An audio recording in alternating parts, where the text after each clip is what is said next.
ਇੱਕ ਓੰਕਾਰ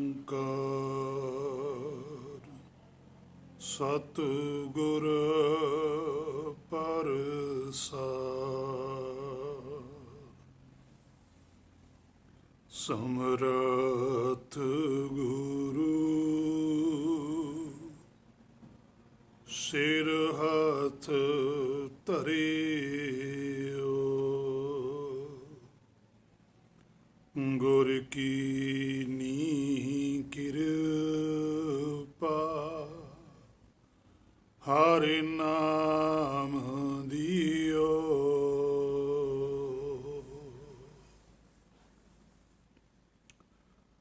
ਗੁਰ ਕਿਰਪਾ ਦੁਆਰਾ ਚੱਲ ਰਹੀ ਗੁਰਬਾਣੀ ਸ਼ਬਦ ਦੀ ਜੋ ਵਿਚਾਰ ਹੈ, ਆਪਾਂ ਸਾਰੇ ਸਤਸੰਗੀ ਕਾਫੀ ਦਿਨਾਂ ਤੋਂ ਕਰਦੇ ਆ ਰਹੇ ਹਾਂ। ਅੱਜ ਜੋ ਗੁਰਬਾਣੀ ਦਾ ਸ਼ਬਦ ਵਚਨ ਹੈ, ਜਿਸ ਦੀ ਵਿਚਾਰ ਆਪਾਂ ਸਾਰੇ ਰਲ ਕੇ ਕਰਾਂਗੇ। ਸੋਚੈ ਸੋਚ ਨਾ ਹੋਵਈ, ਜੇ ਸੋਚੀ ਲੱਖ ਵਾਰ। ਭਾਵ ਕਿ ਗੁਰਬਾਣੀ ਦੇ ਅੰਦਰ ਜਿਹੜਾ ਸੋਚਣਾ ਹੈ ਉਹ ਮਨਾ ਕੀਤਾ ਹੈ। ਸਮਝਣਾ ਬਹੁਤ ਜ਼ਰੂਰੀ ਹੈ। ਜੋ ਸੰਸਾਰੀ ਵਿਚਾਰਧਾਰਾ ਨਾਲ ਸੰਬੰਧਿਤ ਟੀਕਾ ਹੈ, ਉਹਦੇ ਅੰਦਰ ਇਸ ਨੂੰ ਸੱਚਮ ਦੇ ਤੌਰ ਤੇ ਲਿਆ, ਪਰ ਗੁਰਬਾਣੀ ਦੇ ਅੰਦਰ ਸੋਚੈ ਸੋਚ ਨਾ ਹੋਵੇ ਕਿ ਹੇ ਮੇਰੇ ਮਨਾ, ਤੂੰ ਕੁਝ ਸੋਚਣ ਨਹੀਂ ਆਇਆ, ਤੂੰ ਕੁਝ ਸਮਝਣ ਵਾਸਤੇ ਆਇਆ। ਜਿਵੇਂ ਪਾਤਸ਼ਾਹ ਕਹਿੰਦੇ ਆ, ਸਮਝ ਬੂਝ ਜਬ ਕਰਤ ਵਿਚਾਰਾ, ਭਵ ਜਲ ਤਰਤ ਨ ਲਾਵਤ ਵਾਰਾ। ਮਨ ਸਮਝਾਵਣ ਕਾਰਨੇ, ਕਛੁਕ ਪੜੀਏ ਗਿਆਨ। ਸਮਝ ਮਨ ਬੌਰਾ ਰੇ। ਬੇਅੰਤ ਬਚਨ ਹਨ ਗੁਰਬਾਣੀ ਦੇ ਅੰਦਰ, ਜੋ ਸਮਝਣ ਦਾ ਸੰਕੇਤ ਦਿੰਦੇ ਹਨ। ਸੋ ਇੱਥੇ ਵੀ ਪਾਤਸ਼ਾਹ ਉਹੀ ਗੱਲ ਆਖਦੇ ਹਨ ਕਿ ਜਿਹੜੀ ਸਾਡੀ ਸੋਚ ਹੈ, ਇਸੇ ਕਰਕੇ ਤਾਂ ਅਸੀਂ ਭਵ ਸਾਗਰ ਦੇ ਵਿੱਚੋਂ ਇੱਥੇ ਆਏ, ਸੁਖ ਸਾਗਰ ਦੇ ਵਿੱਚੋਂ ਭਵ ਸਾਗਰ ਵਿੱਚ ਆਏ। ਅਸੀਂ ਉੱਥੇ ਕੁਝ ਸੋਚਿਆ। ਜਿਵੇਂ ਪਾਤਸ਼ਾਹ ਕਹਿੰਦੇ, ਕਿਰਤ ਕਰਮ ਕੇ ਵਿਛੜੇ, ਕਰ ਕਿਰਪਾ ਮੇਲੋ ਰਾਮ। ਜਿਹੜੀ ਕਿਰਤ ਕਰਮ ਹੈ, ਇਹੀ ਸਾਡੀ ਸੋਚ ਹੈ, ਜਿਹਦੇ ਕਰਕੇ ਸਾਨੂੰ ਨਿਕਾਲਾ ਪਾਇਆ। ਸੋ ਅਸੀਂ ਉਹੀ ਕਰਮ ਹੈ ਜਿਹੜਾ ਉਹ ਹੁਣ ਨਹੀਂ ਕਰਨਾ। ਭਾਵ ਕਿ ਜਿਹੜੀ ਗਲਤੀ ਪਹਿਲਾਂ ਕੀਤੀ ਹੋਈ ਹੈ, ਅਸੀਂ ਉਹ ਗਲਤੀ ਦੁਬਾਰਾ ਨਹੀਂ ਕਰਨੀ, ਸਗੋਂ ਉਸ ਗਲਤੀ ਨੂੰ ਸੁਧਾਰਨਾ, ਉਸ ਔਗਣ ਨੂੰ ਛੱਡਣਾ। ਸੋ ਜਿਵੇਂ ਅਸੀਂ ਉਸ ਔਗਣ ਨੂੰ ਛੱਡਾਂਗੇ ਤਾਂ ਸਾਡੇ ਅੰਦਰੋਂ ਜਿਹੜਾ ਗੁਣ ਹੈ ਉਹ ਪ੍ਰਗਟ ਹੋਵੇਗਾ। ਸੋ ਪ੍ਰਗਟ ਗੁਣ ਤਾਂ ਹੋਵੇਗਾ ਜੇ ਅਸੀਂ ਗੁਰਬਾਣੀ ਤੋਂ ਸਮਝਾਂਗੇ, ਫਿਰ ਆਪਣੇ ਆਪ ਨੂੰ ਉਸ ਦੇ ਉੱਪਰ ਅਮਲਾਵਰ ਬਣਾਂਗੇ, ਲਾਗੂ ਕਰਾਂਗੇ। ਸੋ ਪਾਤਸ਼ਾਹ ਕਹਿੰਦੇ ਆ ਕਿ ਸੋਚਣਾ ਮਨਾ ਹੈ, ਸਮਝਣਾ ਜ਼ਰੂਰੀ ਹੈ। ਜਿਵੇਂ ਕੋਈ ਸਾਡੇ ਅੱਗੇ ਮੁਸ਼ਕਲ ਵੀ ਆ ਜਾਵੇ ਤਾਂ ਅਸੀਂ ਉਸ ਬਾਰੇ ਸੋਚੀ ਚੱਲੀਏ, ਤੇ ਸੋਚ ਸੋਚ ਕੇ ਤਾਂ ਕੋਈ ਉਹਦਾ ਹੱਲ ਨਹੀਂ ਨਿਕਲੇਗਾ। ਸਗੋਂ ਉਸ ਮੁਸ਼ਕਲ ਦੇ ਵਿੱਚੋਂ ਨਿਕਲਣ ਦੇ ਲਈ ਸਾਨੂੰ ਕੁਝ ਸਮਝਣਾ ਪਵੇਗਾ, ਤੇ ਸਮਝ ਕੇ ਅਸੀਂ ਉਸ ਮੁਸ਼ਕਲ ਦੇ ਵਿੱਚੋਂ ਬਾਹਰ ਨਿਕਲ ਜਾਵਾਂਗੇ।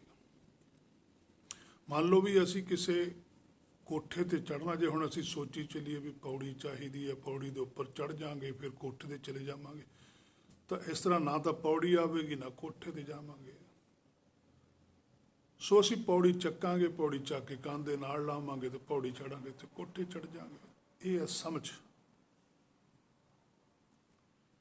ਸੋ ਜਿਵੇਂ ਪਾਤਸ਼ਾਹ ਕਹਿੰਦੇ ਆ, ਸਤਿਗੁਰ ਮਿਲਿਆ ਸੱਚ ਸੰਜਮ ਸੂਚਾ, ਗੁਰ ਕੀ ਪੌੜੀ ਉੱਚੋ ਉੱਚ। ਹੁਣ ਜਿਹੜੀ ਗੁਰ ਕੀ ਪੌੜੀ ਹੈ, ਇਹੀ ਤਾਂ ਗਿਆਨ ਮਤ ਹੈ, ਇਹੀ ਤਾਂ ਸਮਝ ਹੈ। ਗੁਰ ਕੀ ਮਤੋਂ ਲੇਹ ਆਨੇ। ਗਿਆਨ ਵਾਲੀ ਮੱਤ ਤਾਂ ਲੈਣੀ ਹੈ, ਉਹੀ ਤਾਂ ਸਮਝ ਲੈਣੀ ਹੈ।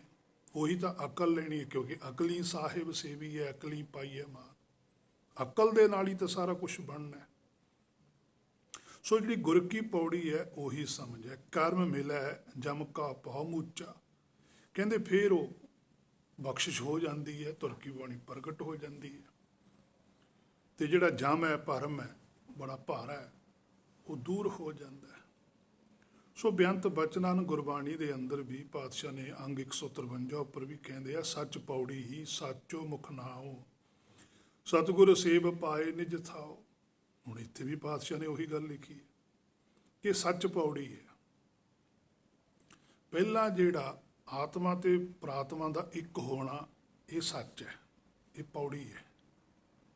ਸਾਚੋ ਮੁਖ ਨਾਉ, ਕਹਿੰਦੇ ਸੱਚ ਪ੍ਰਾਪਤ ਕਰਕੇ ਪੌੜੀ ਤੋਂ ਚੜ੍ਹ ਕੇ ਕੋਠੇ ਦੇ ਉੱਪਰ ਚਲੇ ਜਾਣਾ, ਇਹ ਹੈ ਹੁਕਮ ਦੀ ਪ੍ਰਾਪਤੀ ਕਰ ਲੈਣੀ, ਉਸ ਨਾਮ ਦੀ ਪ੍ਰਾਪਤੀ ਕਰ ਲੈਣੀ ਜਿਹੜਾ ਦਰਗਾਹ ਦੇ ਵਿੱਚ ਆਉਂਦਾ। ਕਿਉਂਕਿ ਕੋਠੇ ਦੇ ਉੱਪਰ ਚੜ੍ਹ ਕੇ ਸਾਰਾ ਕੁਝ ਦਿਸੇਗਾ ਨਾ। ਜਦੋਂ ਤਿੰਨੇ ਭਵਨਾਂ ਚੋਂ ਜੋਤੀ ਬਾਹਰ ਜਾਂਦੀ ਹੈ, ਚੌਥੇ ਭਵਨ ਵਿੱਚ ਜਾ ਕੇ ਖੜਦੀ ਹੈ, ਭਾਵ ਸੱਚਖੰਡ ਵਿੱਚ ਜਾ ਕੇ ਖੜਦੀ ਹੈ, ਤਾਂ ਉਹਨੂੰ ਤਿੰਨੇ ਲੋਕਾਂ ਦਾ ਸੁਗਿਆਨ ਹੋ ਜਾਂਦਾ ਹੈ।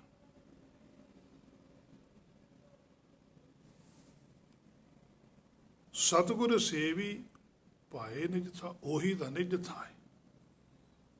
ਫਿਰ ਹਰ ਦਰਗਾਹ ਕੀਆਂ ਬਾਤਾਂ ਨਾਨਕ ਆਖ ਸੁਣਾਵੇ, ਫਿਰ ਉਹ ਸੁਣਾਊਗਾ ਜੋ ਸੱਚਖੰਡ ਵਿੱਚ ਵਾਪਰ ਰਿਹਾ, ਉਹ ਕੁਝ ਦੱਸੂਗਾ ਵੀ ਸੱਚਖੰਡ 'ਚ ਭਾਈ ਆਹ ਕੁਝ ਹੋ ਰਿਹਾ, ਤੁਸੀਂ ਕੁਝ ਹੋਰ ਕਰ ਰਹੇ ਹੋ। ਸਤਿਗੁਰ ਜੋ ਇੱਥੇ ਬਚਨ ਹੈ, ਸਤਿਗੁਰ ਸੇਵ ਨਿਜ ਥਾਉ, ਉਹੀ ਤਾਂ ਨਿਜ ਥਾਂ ਹੈ, ਭਾਵ ਕਿ ਜਿਹੜਾ ਗੁਰ ਹੈ, ਸੁਗਿਆਨ ਹੈ, ਉਹੀ ਪ੍ਰਾਪਤ ਕਰਨਾ ਹੈ ਕਿ ਮਨਾ ਤੂੰ ਹੀ ਸਤ ਸਰੂਪ ਹੈ। ਸਤਿਗੁਰ ਹੁੰਦਾ ਜਿਹੜਾ ਸੱਚ ਦੀ ਸੋਝੀ ਦੇਵੇ,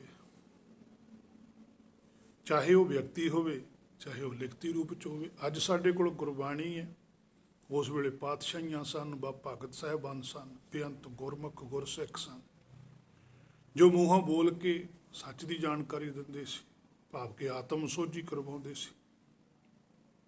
ਸੋ ਸਤਿਗੁਰ ਸਾਡਾ ਮੂਲ ਹੈ, ਕਿਉਂਕਿ ਮੂਲ ਦੀ ਜਾਣਕਾਰੀ ਦਿੰਦੇ ਆ ਨਾ। ਪਾਤਸ਼ਾਹੀਆਂ ਨੇ ਵੀ ਮੂਲ ਦੀ ਜਾਣਕਾਰੀ ਦਿੱਤੀ, ਭਗਤਾਂ ਨੇ ਵੀ ਮੂਲ ਦੀ ਜਾਣਕਾਰੀ ਦਿੱਤੀ। ਸੋ ਪਾਤਸ਼ਾਹ ਕਹਿੰਦੇ ਕੋਈ ਵੀ ਜੀਵ ਸੋਚ ਸਮਝ ਕੇ ਪਾਰ ਨਹੀਂ ਜਾ ਸਕਦਾ, ਕਿ ਭਾਵੇਂ ਸੋਚੀਓ ਚੱਲੇ ਵੀ ਉਹਨੂੰ ਇਹ ਸਮਝਣਾ ਸਮਝ ਲਵੇ ਵੀ ਸੋਚੀ ਜਾਣਾ ਹੀ ਸ਼ਾਇਦ ਸਮਝਣਾ ਹੁੰਦਾ। ਸੋਚਣਾ ਹੁੰਦਾ ਆਪਣੀ ਹੋਂਦ ਨੂੰ ਅੱਗੇ ਰੱਖਣਾ, ਸਮਝਣਾ ਹੁੰਦਾ ਕਿਸੇ ਦੀ ਸੋਚ ਨੂੰ ਅੱਗੇ ਰੱਖਣਾ। ਜਿਵੇਂ ਇੱਕ ਵਿਦਿਆਰਥੀ ਹੈ, ਉਹ ਸਮਝਦਾ ਟੀਚਰ ਸੋਚ ਕੇ ਉਹਨੂੰ ਪੜ੍ਹਾ ਰਿਹਾ ਵੀ ਮੈਨੂੰ ਕੀ ਪੜ੍ਹਾਉਣਾ। ਸਾਡਾ ਜਿਹੜਾ ਟੀਚਰ ਹੈ ਉਹ ਸਾਡਾ ਗੁਰ ਹੈ, ਤੇ ਜਾਂ ਸਾਡੇ ਕੋਲ ਬਾਹਰੀ ਤੌਰ ਤੇ ਗੁਰਬਾਣੀ ਹੈ, ਜਾਂ ਕੋਈ ਹਰਕਾ ਸੰਤ ਹੈ, ਉਹਨੇ ਦੇਖਣਾ ਵੀ ਮੈਂ ਇਹਨਾਂ ਨੂੰ ਕੀ ਪੜ੍ਹਾਉਣਾ। ਅਸੀਂ ਪੜ੍ਹਨ ਵਾਸਤੇ ਸਮਝਣਾ ਹੈ, ਨਾ ਕਿ ਅਸੀਂ ਸੋਚੀ ਜਾਣਾ। ਜੇ ਅਸੀਂ ਸੋਚੀ ਜਾਵਾਂਗੇ ਤਾਂ ਫਿਰ ਅਸੀਂ ਸਮਝਾਂਗੇ ਕੁਛ ਨਹੀਂ। ਸਿਖਿਆਰਥੀ ਜਿਹੜਾ ਹੁੰਦਾ ਉਹ ਸਮਝਦਾ ਹੁੰਦਾ, ਜਿਹੜਾ ਟੀਚਰ ਹੁੰਦਾ, ਗੁਰਦੇਵ ਹੁੰਦਾ, ਸਤਿਗੁਰ ਹੁੰਦਾ, ਉਹ ਸੋਚ ਕੇ ਸਮਝਾਉਂਦਾ। ਪੰਡਤ ਸ਼ਾਸਤ ਸਿਮਰਤ ਪੜ੍ਹਿਆ, ਇਹ ਸੋਚ ਦੇ ਆਧਾਰ ਤੇ ਗੱਲਾਂ ਨੇ। ਪੰਡਤਾਂ ਨੇ ਕੀ ਕੀਤਾ, ਜਿਹੜਾ ਵਿਦਵਾਨ ਹੁੰਦਾ ਉਹ ਕੀ ਕਰਦਾ, ਉਹ ਸ਼ਾਸਤ ਸਿਮਰਤੀ ਪੜ੍ਹਦਾ, ਉਹ ਸ਼ਰੂਤੀ ਨਹੀਂ ਪੜ੍ਹਦਾ, ਉਹ ਸਿਮਰਤੀਆਂ ਪੜ੍ਹਦਾ, ਕਿਉਂਕਿ ਪੜ੍ਹ ਕੇ ਲੋਕਾਂ ਨੂੰ ਸੁਣਾਉਣਾ ਚਾਹੁੰਦਾ, ਲੋਕਾਂ ਦੇ ਉੱਪਰ ਆਪਣਾ ਪ੍ਰਭਾਵ ਪਾਉਣਾ ਚਾਹੁੰਦਾ।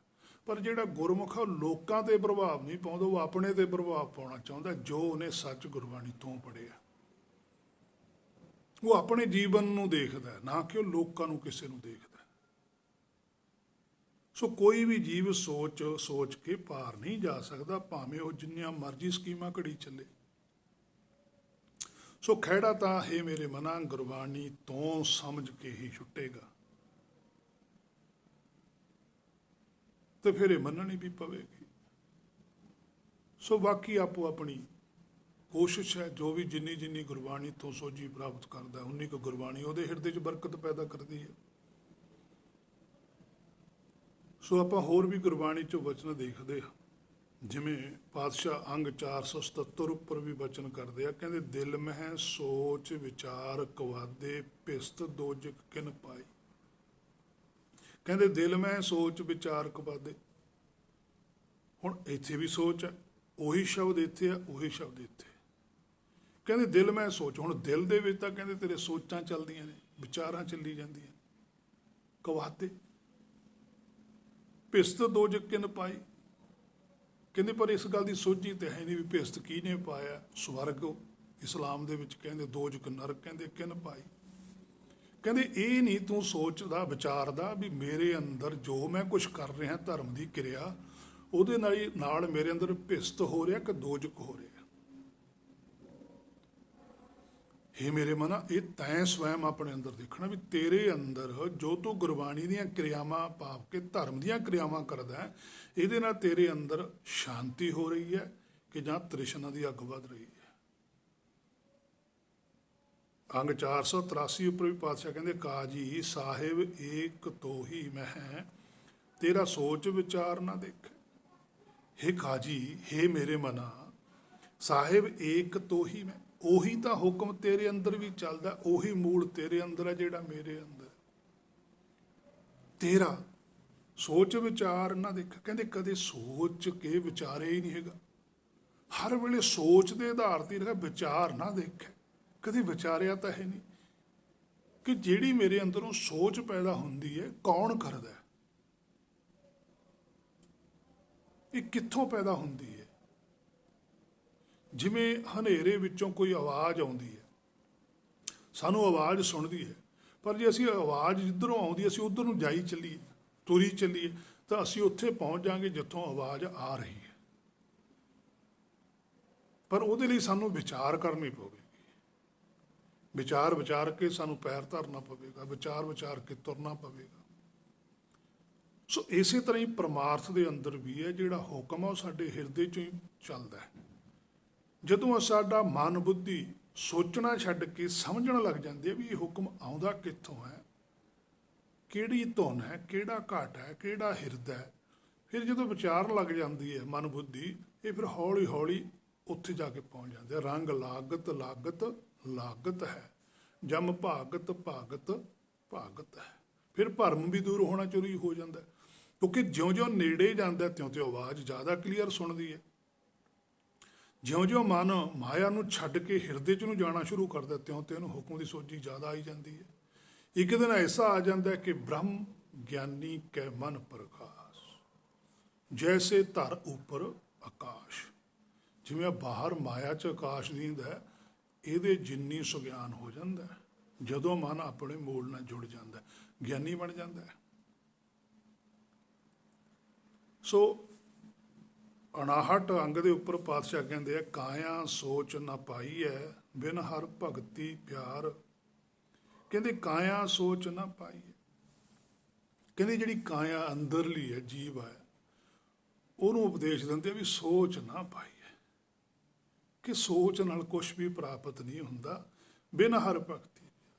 ਕਹਿੰਦੇ ਜਿੰਨਾ ਚਿਰ ਤੂੰ ਸਵੈਮ ਆਪਣੇ ਹਰ ਹੈ ਜਿਹੜਾ ਤੇਰਾ ਮੂਲ ਹੈ ਉਹਦੇ ਨਾਲ ਜੁੜਦਾ ਨਹੀਂ ਹੈਗਾ, ਉਹਦੀ ਭਗਤੀ ਨਹੀਂ ਕਰਦਾ, ਫਿਰ ਪਿਆਰ ਨਹੀਂ ਪੈਦਾ ਹੋਵੇਗਾ।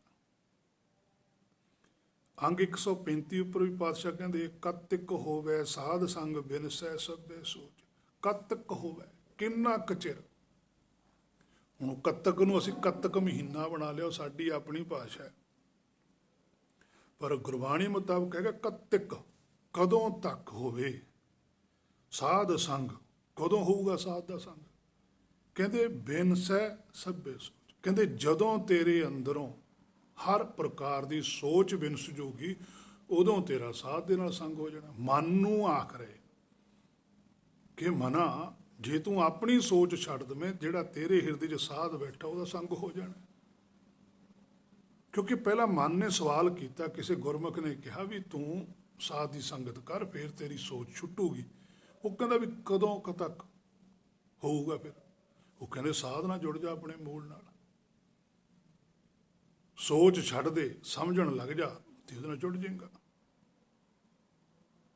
ਅੰਗ 220 ਉੱਪਰ ਵੀ ਪਾਤਸ਼ਾਹ ਕਹਿੰਦੇ ਇਨ ਮੈਂ ਕਿਛ ਤੇਰੋ ਰੇ ਨਾਹਿਨ ਦੇਖੋ ਸੋਚ ਵਿਚਾਰੀ।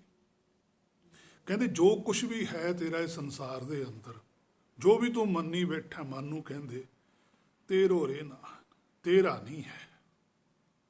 ਦੇਖੋ ਸੋਚ, ਕਹਿੰਦੇ ਤੂੰ ਦੇਖ ਲਿਆ ਸੋਚ ਕੇ, ਹੁਣ ਤੱਕ ਤੂੰ ਜਿੰਨੀ ਵੀ ਇਹ ਰਚਨਾ ਹੈ ਮਾਇਆ ਦੀ ਹੈ, ਇਹਦੇ ਬਾਰੇ ਸੋਚਦਾ ਹੀ ਹੈ। ਤੇ ਸੋਚ ਕੇ ਫਿਰ ਕੀ ਮਿਲਿਆ? ਕਹਿੰਦੇ ਵਿਚਾਰ ਕੇ ਦੇਖ ਲੈ ਕਿ ਜੋ ਵੀ ਕੁਛ ਤੂੰ ਇਸ ਸੰਸਾਰ 'ਚ ਦੇਖਿਆ ਰਚਨਾ ਦੇ ਵਿੱਚ, ਕੀ ਇਹ ਤੇਰਾ ਹੈ? ਇੱਕ ਵੀ ਚੀਜ਼ ਤੇ ਤੂੰ ਦਾਅਵਾ ਕਰਕੇ ਦਿਖਾ ਵੀ ਮੇਰੀ ਹੈ। ਤੇ ਜਿਸ ਦਿਨ ਤੂੰ ਸਰੀਰ ਛੱਡ ਕੇ ਜਾਏਗਾ, ਉਹ ਨਾਲ ਲਾ ਕੇ ਨਾਲ ਨਹੀਂ ਤੇਰੇ ਜਾਊਗੀ। ਜੇ ਤੇਰੀ ਹੁੰਦੀ ਤਾਂ ਤੇਰੇ ਨਾਲ ਜਾਂਦੀ। ਤੇ ਜਿਹੜੀ ਤੇਰੀ ਅਸਲੀ ਵਸਤੂ ਹੈ, ਉਹਦੀ ਤੈਨੂੰ ਸੋਚੀ ਨਹੀਂ ਹੈ। ਜਿਹਨੇ ਤੇਰੇ ਨਾਲ ਜਾਣਾ ਉਹਦੇ ਬਾਰੇ ਤੈਨੂੰ ਸੋਚੀ ਨਹੀਂ ਹੈ। ਜਿਹਨੇ ਤੈਨੂੰ ਨਾਲ ਨਹੀਂ ਜਾਣਾ ਉਹਦੀ ਤੂੰ ਸੋਚ ਕਰਦਾ, ਉਹਦੀ ਉਹ ਵਿਚਾਰ ਕਰਦਾ, ਉਹਦੀ ਉਹ ਸਮਝ ਕਰਦਾ। ਸਾਰਾ ਸੁਗਿਆਨ ਉਹਦਾ ਹੀ ਲੈਣਾ ਜਿਹੜੀ ਵਸਤੂ ਨੇ ਨਾਲ ਨਹੀਂ ਜਾਣਾ।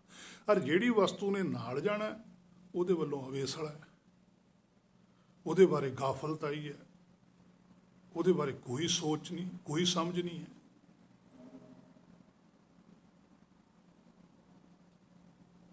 ਅੰਗ 265 ਦੇ ਉੱਪਰ ਪਾਤਸ਼ਾਹ ਕਹਿੰਦੇ, ਸੋਚ ਕਰੈ ਦਿਨ ਸਰ ਰਾਤ ਕਿਆ ਸੋਚ, ਮਨ ਕੀ ਮੈਲ ਨਾ ਮਨ ਤਨ ਤੇ ਜਾਤ।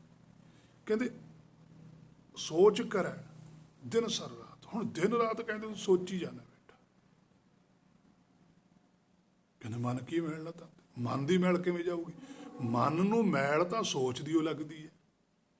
ਮਨ ਤੋਂ ਮੈਲ ਵਿਚਾਰ ਲਾਉਂਦੀ ਹੈ। ਮੰਨ ਲਓ ਮਨ ਵਿੱਚ ਸੋਚ ਆ ਗਈ ਵੀ ਲਾਟਰੀ ਲੱਗ ਜਾਵੇ, ਕਰੋੜ ਰੁਪਇਆ ਮਿਲ ਜਾਵੇ, ਇਹ ਸੋਚ ਹੈ। ਸਮਝ ਕੀ ਹੈ ਕਿ ਮਨਾ ਇਸ ਤਰ੍ਹਾਂ ਨਹੀਂ ਹੁੰਦਾ ਹੈਗਾ। ਕੰਮ ਕਰ, ਜਿੰਨੀ ਕੁ ਲੋੜ ਹੈ ਸਰੀਰ ਵਾਸਤੇ ਉਨਾ ਕੰਮ ਕਰ, 4 ਪੈਸੇ ਲੈ, ਰੋਟੀ ਪਾਣੀ ਖਾ ਤੇ ਆਪਣਾ ਅੰਤਰਾਤਮਾ ਦੀ ਆਵਾਜ਼ ਵੱਲ ਨੂੰ ਧਿਆਨ ਕਰ। ਇਹ ਹੈ ਸਮਝ। ਹੁਣ ਬੰਦਾ ਸੋਚੀ ਚੱਲੇ ਵੀ ਲਾਟਰੀ ਲੱਗੂਗੀ, ਕਿੰਨੇ ਰੁਪਏ ਹੋਣਗੇ, ਕੋਠੀ ਬਣਾਵਾਂਗੇ, ਇਸ ਤਰ੍ਹਾਂ ਕਰਾਂਗੇ, ਵਧੀਆ ਗੱਡੀ ਹੋਵੇਗੀ, ਤੇ ਲਾਟਰੀ ਨਿਕਲੇ ਨਾ ਤੇ ਉਹ ਸਾਰਾ ਸਿਸਟਮ ਨਹੀਂ ਆਉਣਾ। ਜੇ ਸਮਝਣਾ ਲੱਗ ਜਾਵੇ ਵੀ ਗੱਡੀ ਲੈਣੀ ਆ, ਕੰਮ ਕਰਦੇ ਆ, ਦਿਹਾੜੀਆਂ ਕਰੀਆਂ, 4 ਪੈਸੇ ਇਕੱਠੇ ਕੀਤੇ, ਗੱਡੀ ਲੈ ਲਈ, ਉਹ ਸਮਝ ਦੇ ਨਾਲ ਗੱਡੀ ਲੈਤੀ ਗਈ। ਸੋਚਣ ਨਾਲ ਗੱਡੀ ਨਹੀਂ ਆਈ, ਸੋਚਣ ਨਾਲ ਕੋਠੀ ਨਹੀਂ ਬਣੀ, ਸਮਝਣ ਨਾਲ ਬਣੀ। ਜੇ ਸੰਸਾਰੀ ਵੀ ਕੁਝ ਬਣਾਉਣਾ, ਇਸੇ ਤਰ੍ਹਾਂ ਨਿਰਾਕਾਰੀ ਹੈ। ਨਿਰਾਕਾਰੀ ਤੌਰ ਤੇ ਵੀ ਗੁਰਬਾਣੀ ਤੋਂ ਸਮਝਣਾ, ਸਮਝ ਕੇ ਫਿਰ ਉਹਨੂੰ ਆਪਣੇ ਤੇ ਲਾਗੂ ਕਰਨਾ। ਫਿਰ ਜਿਹੜਾ ਅੰਤਰਾਤਮਾ ਦਾ ਮਹਿਲ ਹੈ, ਨਿਰੰਕਾਰ ਕੇ ਦੇਸ਼ ਜਾਹੇ ਤਾਂ ਸੁਖ ਲਹਿ, ਮਹੱਲ ਉਹ ਮਹੱਲ ਤਾਂ ਬਣਨਾ। ਕੱਲੇ ਖਿਆਲੀ ਪਲਾਓ ਬਣਾਉਣ ਨਾਲ ਨਹੀਂ ਕੁਛ ਵੀ ਬਣਨਾ। ਇਸੇ ਕਰਕੇ ਹੀ ਮੇਰੇ ਮਨਾ ਗੁਰਬਾਣੀ ਦਾ ਇਹ ਵਚਨ ਚੇਤੇ ਰੱਖ ਕਿ ਪੜ੍ਹਿਆ ਨਾਹੀਂ ਭੇਦ ਬੁੱਝਿਆ ਪਾਵਾ। ਇਹ ਚੋਂ ਬੁੱਝਣਾ ਪਵੇਗਾ ਕੁਛ। ਜਿੰਨਾ ਬੁੱਝੇਗਾ ਉਨਾ ਹੀ ਜੀਵਨ ਸਫਲ ਹੋਵੇਗਾ। ਗੁਰਬਾਣੀ 'ਚ ਬਚਨਾ ਕਿਆ ਸੋਚੈ ਬਾਰੰਬਾਰ। ਵੀ ਕਹਿੰਦੇ ਕੀ ਸੋਚੀ ਜਾਂਦਾ, ਬਾਰ-ਬਾਰ ਇੱਕੋ ਹੀ ਗੱਲ ਸੋਚੀ ਜਾਂਦਾ, ਉਹ ਚੀਜ਼ ਨੂੰ ਛੱਡਦਾ ਹੀ ਨਹੀਂ। ਜੇ ਤੂੰ ਬਾਰ-ਬਾਰ ਸਮਝਣ ਲੱਗ ਜਾਵੇਂ, ਬਾਰੰਬਾਰ ਬਾਰ ਪ੍ਰਭ ਜਪੀ ਹੈ, ਜੇ ਤੂੰ ਜਪਣ ਲੱਗ ਜਾਵੇਂ, ਲਗਾਤਾਰ ਸਮਝੀ ਚੱਲੇ। ਕੱਲੇ ਕੱਲੇ ਬਚਨ ਨੂੰ ਗੁਰਬਾਣੀ ਦੇ ਕਿਤੇ ਇੱਕ ਬਚਨ ਥੋੜੋ ਹੈ, ਕਰੋੜਾਂ ਅਰਬਾਂ ਖਰਬਾਂ ਹੀ ਬਚਨ ਨੇ ਗੁਰਬਾਣੀ ਦੇ। ਜਿੰਨਾ ਮਰਜ਼ੀ ਜਪੀ ਚੱਲ। ਜਪ ਮਨ ਮੇਰੇ ਗੋਬਿੰਦ ਕੀ ਬਾਣੀ। ਹੁਣ ਬਾਣੀ ਤਾਂ ਸਾਰੀ ਹੋਈ ਹੈ, ਇਹ ਸਾਰੀ ਹੋਈ ਜਪਣੀ ਪਊਗੀ। ਤੂੰ ਤਾਂ ਸਮਝਦਾ ਵੀ ਸ਼ਾਇਦ ਇੱਕ ਸ਼ਬਦ ਨੂੰ ਮੈਂ ਬਾਰ-ਬਾਰ ਪੜ੍ਹ ਕੇ ਉਹਨੂੰ ਜਪਣਾ ਸਮਝ ਕੇ ਨਿਕਲ ਜਾਊਂਗਾ, ਭਵ ਸਾਗਰ ਚੋਂ ਨਹੀਂ ਨਿਕਲ ਸਕਦਾ। ਹਾਂ, ਗੁਰਬਾਣੀ ਦੇ ਸ਼ਬਦਾਂ ਨੂੰ ਵਾਰ-ਵਾਰ ਜਪ ਕੇ ਨਿਕਲ ਸਕਦਾ ਹੈ।